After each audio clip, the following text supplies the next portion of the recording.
ဒီကကျွန်တော် warehouse safety နဲ့ပတ်သက်ပြီးတော့မေးထားတော့ဗောနော်ကျွန်တော်အဲ့ဒါလေးသိသလောက်လေးကျွန်တော်ပြောမယ်ဆိုစဉ်းစားတော့safety အကြောင်းကတော့ကျွန်တော်တော်တော်များများတော့ပြောကြတယ်သိကြတယ်ဗောနော်အဲ့ဒီကကျွန်တော်နည်းနည်းလေးအရေးကြီးတဲ့ဟာလေးတစ်ခုဗောနော်ကျွန်တော်တို့ဒီ safety မှာအမြဲတမ်းပြောနေလုပ်နေကြတဲ့ဟာလေးဗောနော်ကျွန်တော်အလုပ်တစ်ခုမှာဒီ safety ကိုကြီးတယောက်နဲ့ဒီလိုပဲလုပ်တွဲလုပ်ရင်းနဲ့သိလာတဲ့အသည့်လေးပေါ့နော်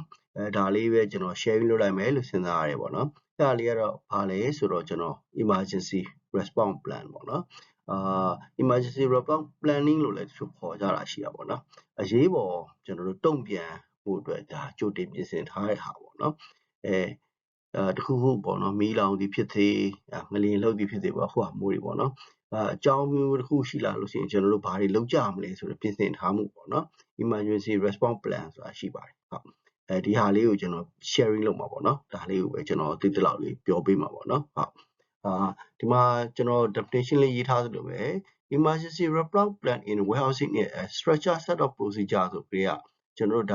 တေချာ structure လုပ်ထားတဲ့ဒါ procedure တွေပဲဘာဖြစ်ရင်ဘာလုပ်မယ်ဆိုတာဟာတွေပဲကျွန်တော်ဝန်ထမ်းတွေကိုဒီ protect employee ဆိုတာကျွန်တော်ဝန်ထမ်းတွေကိုကာကွယ်ထောက်ရှောက်ဖို့ကျွန်တော်တို့ကုန်ပစ္စည်းတွေ inventory တွေမပျက်စီးစေဖို့ဟုတ်လား facility မပျက်စီးစေဖို့เนาะဘယ်လိုကြောင်းရဖြစ်တဲ့ခါမှာမီးလောင်တဲ့ခါတွေသဘာဝဘေးရနေဖြစ်တဲ့ခါတွေ chemical တွေဒါဖိတ်စင်တဲ့ခါတွေကျွန်တော်တို့ chemical warehouse တွေဆိုလည်းဒီလိုပဲကြိုတင်ပြင်ဆင်ထားတာတွေရှိတယ်ပေါ့နော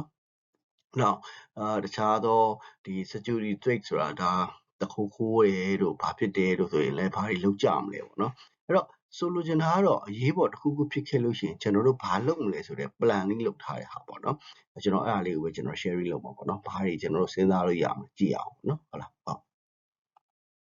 းဟုတ်ပြီအဲ့တော့ဒီမှာအဲ့ဒီ emergency response planning မှာတော့ဒါတော်တော်များများဒီစာအုပ်တွေပြောတာပေါ့နော်တခြားဟိုဟာတွေကပြောတာတွေကကျွန်တော်ဒါမတူညီတာလေးနှစ်ခုတော့လုပ်ထားပြီးထည့်ထားပြီးပေါ့နော်တော်တော်များများလေးဒါ safety ကလူတွေလုပ်တဲ့ပုံစံအတိုင်းပဲပေါ့နော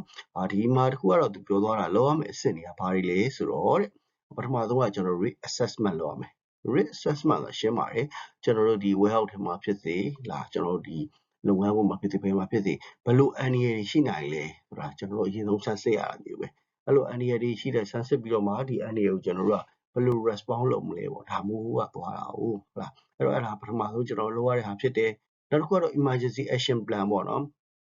တခုခုအရေးပေါ်ဖြစ်လာမယ်ဆိုရင်ကျွန်တော်တို့ဘာလုပ်ကြမလဲပေါ့နော်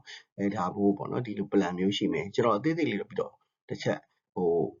်ရှင်းပြမယ်နောက်ပိုင်းမှာဟုတ်လားနော်နောက်တစ်ခုကတော့ communication and coordination ဆိုတာဘယ်လိုမျိုးကျွန်တော်တို့ဆက်သွယ်ပြောဆိုကြရမလဲပေါ့နော်အရေးပေါ်တစ်ခုဖြစ်လာရင်ပေါ့နော်ဘယ်သူ့ကိုဆက်သွယ်ကြရမလဲဒါလေးပေါ့နော်နောက်တစ်ခုက training and training ဆိုတာဒါ training ဆိုတာကျွန်တော်တို့ဒါဝန်ထမ်းတွေကိုလေ့ကျင့်သင်ကြားပေးထားတာပေါ့နော် train ဆိုတာဥမာကျွန်တော်တို့မီးလောင်တယ်တို့မီး training တွေပေးရပေါ့နော်မီးသက်ကတွေကျွန်တော်တို့ training တွေလာပေးတဲ့အခါသင်ကြားအောင်တွေမကောက်လက်တွေ့ပါလုပ်ကြတော့ပေါ့နော်မီးလောင်ရင်ဒါဖလုတ်တိမှထဲထွက်လာကြမယ်ပေါ့နော် train လုပ်ကြတော့ပေါ့နော်လိုမျိုးပေါ့လက်တွေ့လုပ်ကြတာပေါ့နော်ဒါမိုးလေးပေါ့နော်training တွေရှိမယ်နောက် medical support ကတော့ကျွန်တော်ရှင်းပါတယ်ဒါပေါ့နော်ကျွန်တော်တို့ဘယ်လိုမျိုးတစ်ခုဖြစ်သွားရင်ဒါဆေးဝါဘယ်လိုမျိုးထောက်ပံ့မလဲဘယ်လိုလုပ်ကြမလဲပေါ့ဒါလေးပေါ့နော်အခုက crowd management ပေါ့နော်ဝန်ထမ်းတွေကိုဘယ်နေရာတွေကျွန်တော် evacuate လုပ်မလဲပေါ့နော်ကျွန်တော်အသေးစိတ်လေးပြကြတော့နောက်ထဲမှာထပ်ပြောမှာပေါ့နော်ဟုတ်ဒီမှာပုံလေးထဲမှာတော့ကျွန်တော်ဒါအရေးပေါ်ထွက်ပေါက်လေးဒါ safety sign လေးတွေကျွန်တော်ထည့်ထားတာပေါ့နော်ဒါကတော့ဒါစုရက်ပေါ့အရေးပေါ်စုရက်ပေါ့နော်အရေးပေါ်စုရက်လေးထည့်ထားတယ်နော်ဟုတ်ပြီပထမဆုံးကတော့ဒါဒီဘက်ကတော့တသက်ရေးထားတဲ့စာပေါ့နော်ဒါခုနကကျွန်တော်ခေါင်းစဉ်လေးကိုထပ်ထည့်ထားတာပေါ့နော်ဒါသိရအောင်ပေါ့နော်risk assessment ပေါ့နော်ဘယ်လို risk တွေရှိနိုင်မလဲပေါ့နော်ဒီဘက်ကရေးထားတဲ့စာလေးဖတ်ကြည့်မှာပေါ့တူတော့မတူဘူးပေါ့ဗျာဒါပေမဲ့ဒီဘက်ကဟာလေးလေးကျွန်တော်ရှင်းပြပါပေါ့နော်ပထမဆုံးဒီမှာနံပါတ်1မှာဆို hazard identification and risk control ဆိုတော့ဘယ်လိုအန္တရာယ်တွေရှိနိုင်လဲဆိုတာကျွန်တော် identify လုပ်တာပေါ့နော်သိရှိအောင်လုပ်တယ်ဖြစ်လာတဲ့ risk တွေဘယ်လို control လုပ်မလဲဆိုတာသိရပါတော့အဲ့တော့ဒီမှာဘာလို့ပြောထားတာ conduct regular inspection ကျွန်တော်တို့ပုံမှန်လေးစစ်ဆေးမှုတွေလုပ်ပဲပေါ့နော်ဒါဖိတ်စင်နေတာလားထွက်ပေါက်တွေပိတ်နေလားဘယ်လိုပစ္စည်းတွေပြတ်တက်လားပေါ့ဒါမျိုးတွေပုံမှန်လေးစစ်ဆေးရတယ်လုပ်မယ်နော် ensure proper storage ဆိုတော့ကျွန်တော်တို့ဒီမှာ warehouse တွေထဲဆိုရင်စင်တွေက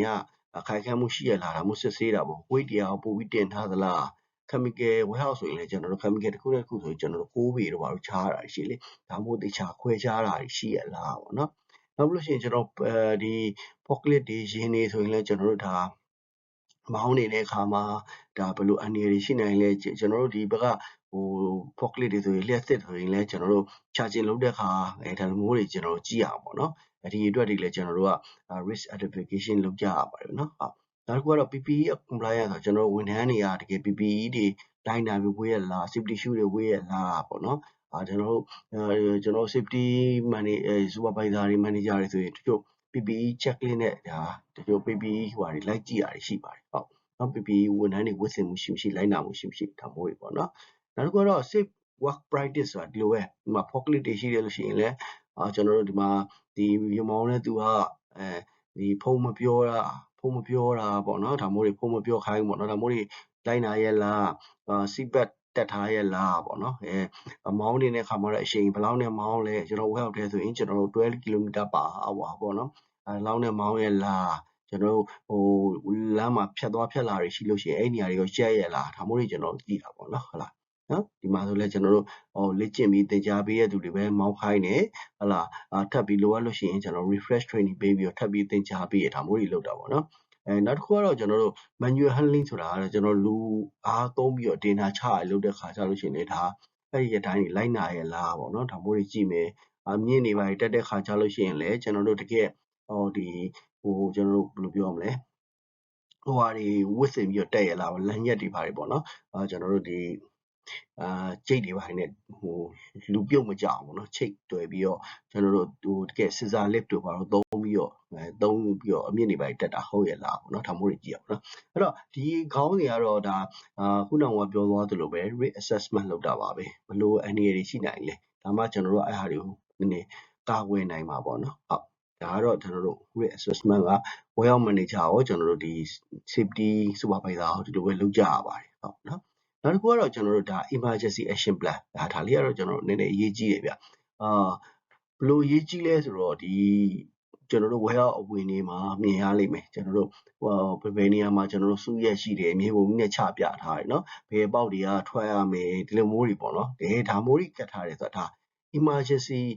preparedness လုပ်ထားတာဒါအရေးပေါ်တစ်ခုဖြစ်ခဲ့ရင်ဘယ်လိုပြင်ဆင်မလဲဆိုတာလုပ်ထားတာနော်ဟုတ်လားအဲ့တော့ဒီ emergency action plan မှာဆိုဘာတွေရှိမလဲဆိုတော့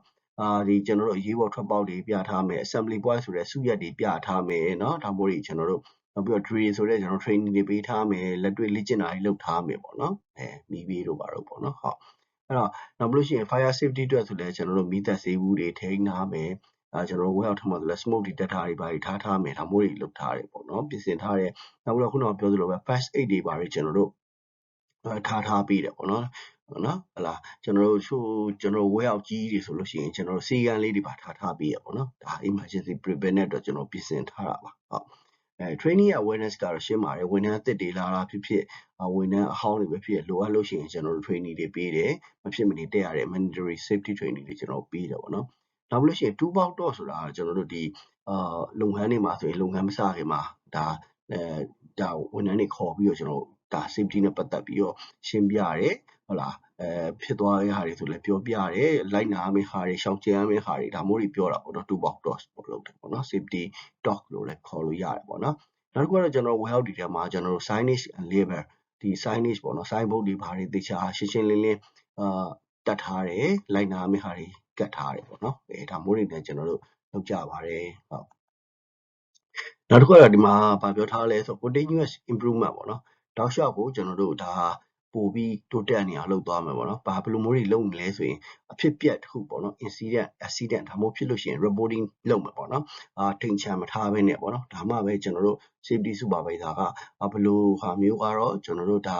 near miss ဖြစ်သွားပြီဘယ်အချိန်မှာတော့ကျွန်တော်တို့ accident ဖြစ်နိုင်တယ်ဆိုပြီးတော့သူကသိမှာပေါ့နော်ဟုတ်လားဒီ record တွေသူလုပ်တယ်ပေါ့နော်နောက်ဝန်ထမ်းတွေရလဲ safety နဲ့ပတ်သက်ပြီးအကြံပြုမှုတွေနားထောင်မယ်တိုင်းနာမှုရှိမရှိတွေဒါမှမဟုတ်ကျွန်တော် compliance တွေကျွန်တော်ကြည့်မယ်ပေါ့နော်ဟုတ်လားဟုတ်ဒီမှာဆိုလဲကျွန်တော်တို့ health and awareness ဆိုရင်လည်း ergonomic ပေါ့နော်ပစ္စည်းတွေတင်တာမတာပြုတာတွေဒါမျိုးတွေကျွန်တော်တို့ကြည့်မယ်အရန်ပူပြင်းတဲ့ခုလိုနွေရာသီကာလဆိုလဲကျွန်တော်တို့ဝန်ထမ်းတွေအတွက်ဒါ hydration ပေါ့နော်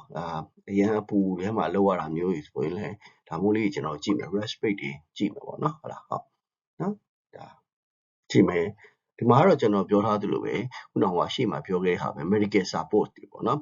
first aid တွေပြင်ထားမယ်ဆေးကန်းတွေပြင်ထားမယ်တခုခုဖြစ်လာရင်ပေါ့နော်အဲ့တော့first aid တွေကတော့ရှိတာတော့သေးတယ်ဖြစ်စေကြီးတယ်ဖြစ်စေသေးတဲ့ဟာဆိုရင်တော့ first aid kit ရှိရမယ်ကြီးတဲ့ဟာဆိုရင်တော့ကျွန်တော်ဆေးကန်းလေးတွေရှိရပါပေါ့နော်နောက်တစ်ခုကတော့ crop management ပေါ့နော်ဒီ crop management ကတော့ဘယ်လိုရေးကြီးလဲဆိုရင်ကျွန်တော်ဒီမှာပြထားသလိုပဲ evacuation plan ကောင်းကောင်းရှိတင်တယ်ဗျတကယ်လို့ဒီမှာ